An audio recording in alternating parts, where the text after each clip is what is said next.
Hi, welcome back. മറ്റൊരു നോട്ടിഫിക്കേഷന്റെ വിശേഷങ്ങളുമായിട്ടാണ് ഞാൻ ഇന്ന് നിങ്ങളുടെ മുന്നിൽ വന്നിരിക്കുന്നത്. അപ്പൊ മെയ് 30 ഒരുപാടധികം നോട്ടിഫിക്കേഷൻസ് വന്നിരുന്നു. അതിൽ വളരെ പ്രധാനപ്പെട്ട ഒരു നോട്ടിഫിക്കേഷനും കൂടി ഞാൻ നോട്ടീസ് ചെയ്തത് AMVI അല്ലെങ്കിൽ അസിസ്റ്റന്റ് മോട്ടോർ വെഹിക്കിൾ ഇൻസ്പെക്ടർ.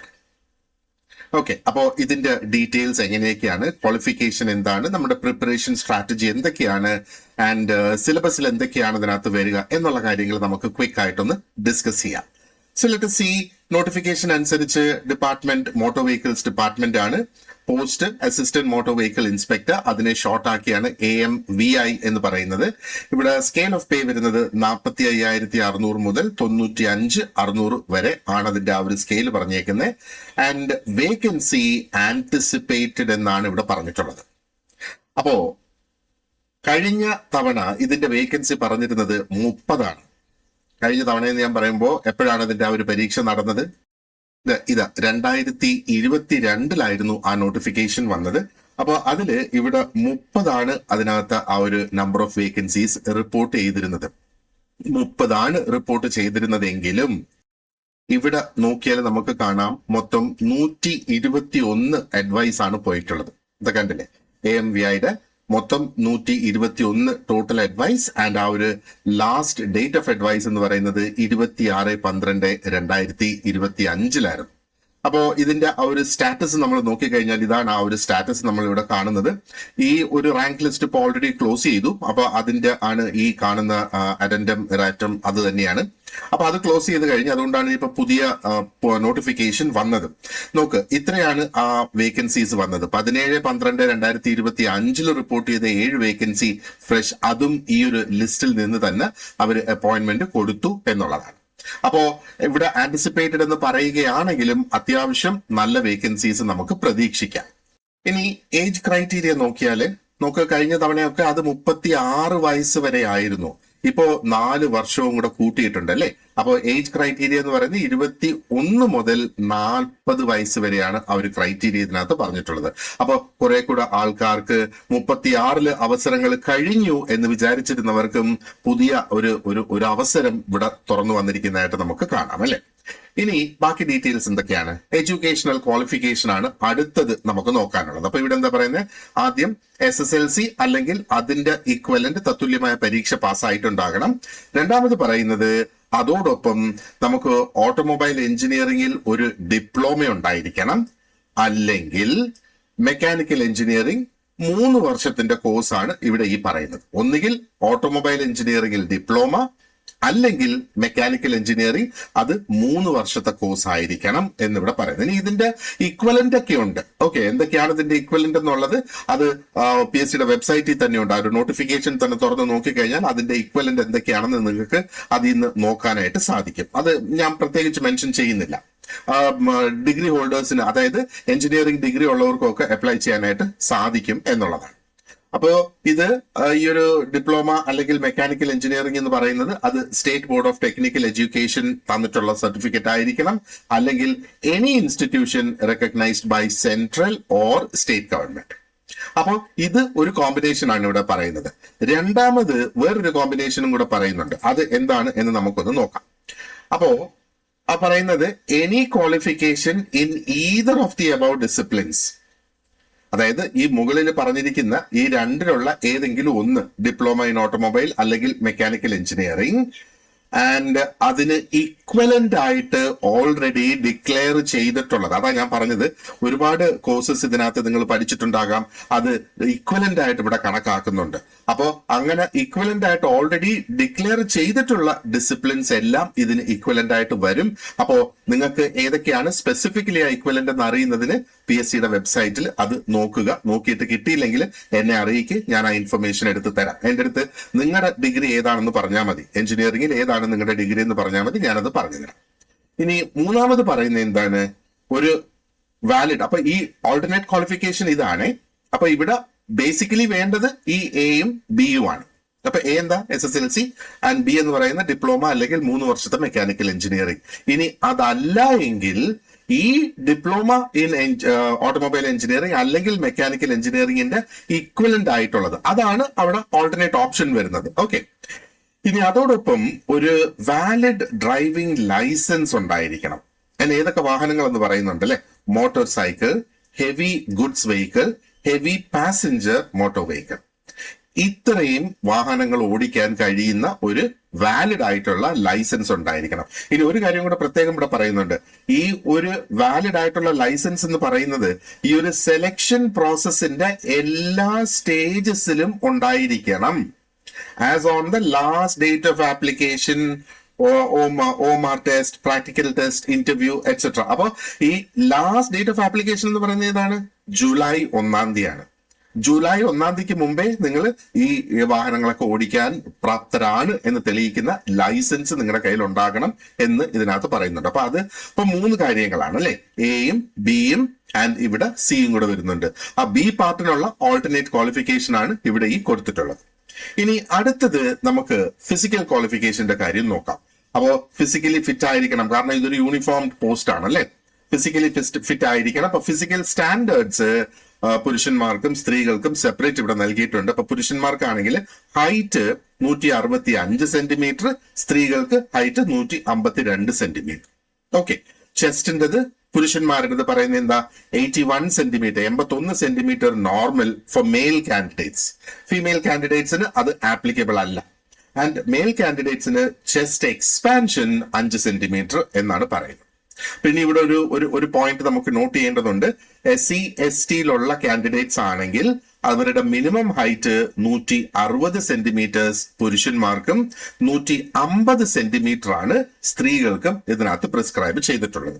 ഇനി അതോപോലെ ഭയങ്കര ഇമ്പോർട്ടന്റ് ആയിട്ടുള്ള ഒരു സംഗതിയാണ് നമ്മുടെ കാഴ്ചശക്തി അല്ലെങ്കിൽ വിഷ്വൽ സ്റ്റാൻഡേർഡ്സ്. അത് ഗ്ലാസസ് ഇല്ലാതെയാണ്. അപ്പോ റൈറ്റ് ഐ ലെഫ്റ്റ് ഐ രണ്ടിനും സെയിം മെഷർമെന്റ്സ് ആണ് പറയുന്നത്. അപ്പോ ഡിസ്റ്റന്റ് വിഷൻ 6/6 സ്നെല്ലൻ ലെഫ്റ്റിനും അതേപോലെ തന്നെ റൈറ്റിനും. നിയർ വിഷൻ 0.5 സ്നെല്ലൻ ആണ് പറയുന്നത് ലെഫ്റ്റിനും റൈറ്റിനും. ഇനി ഇവിടെ നോട്ട് പറഞ്ഞേക്കുന്നത് എന്താണ്? ഈച്ച് ഐ, ഓരോ കണ്ണിനും ആ ഒരു ഫുൾ ഫീൽഡ് ഓഫ് വിഷൻ ഉണ്ടായിരിക്കണം. അത് വേണമെന്നാണ് പറയുന്നത്.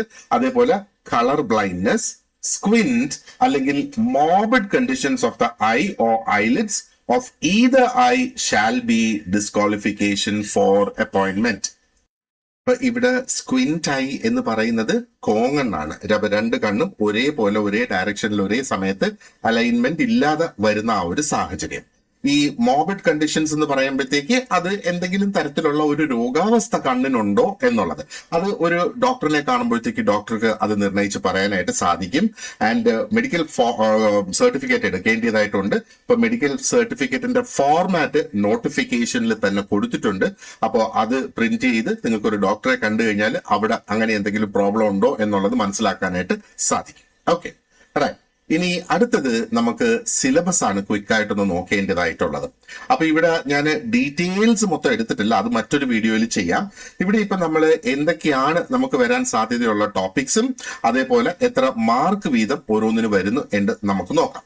ആദ്യത്തെ യൂണിറ്റ് എന്ന് പറയുന്നത് fluid mechanics and hydraulic machines ആണ്. ഓക്കെ,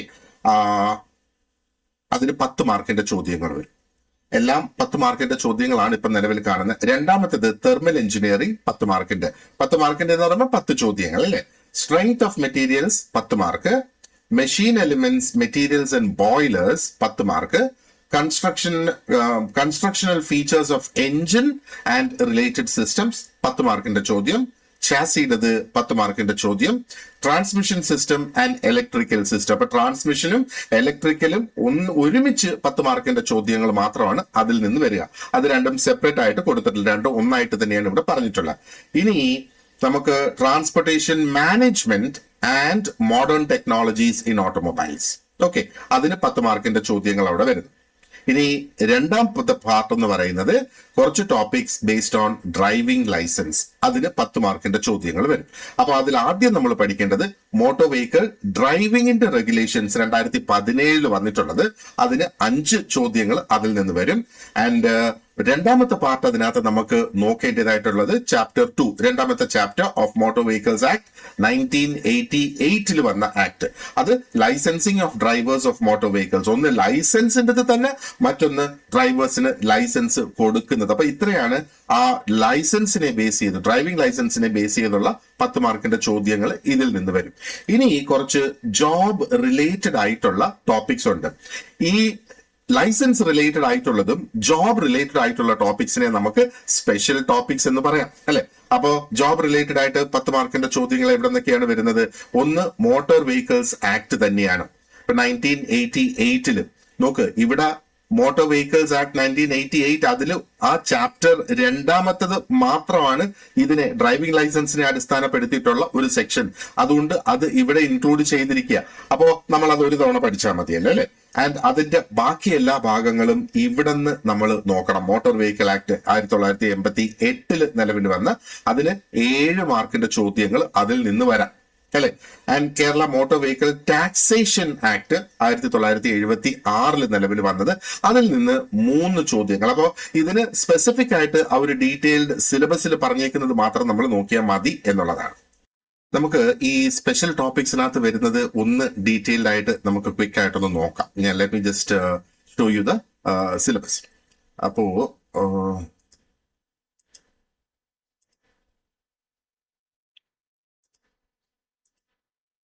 ഇതാണ് അതിന്റെ സിലബസ് എന്ന് പറയുന്നത്, ഡീറ്റെയിൽഡ് സിലബസ് ഇതാ. അപ്പോ നമുക്ക് സ്പെഷ്യൽ ടോപ്പിക്സിലേക്ക് ഒന്ന് പോയി എന്തൊക്കെയാണ് അവിടെ അതിനകത്ത് വരുന്നതെന്ന് ഒന്നും കൂടെ ഒന്ന് നോക്കാം.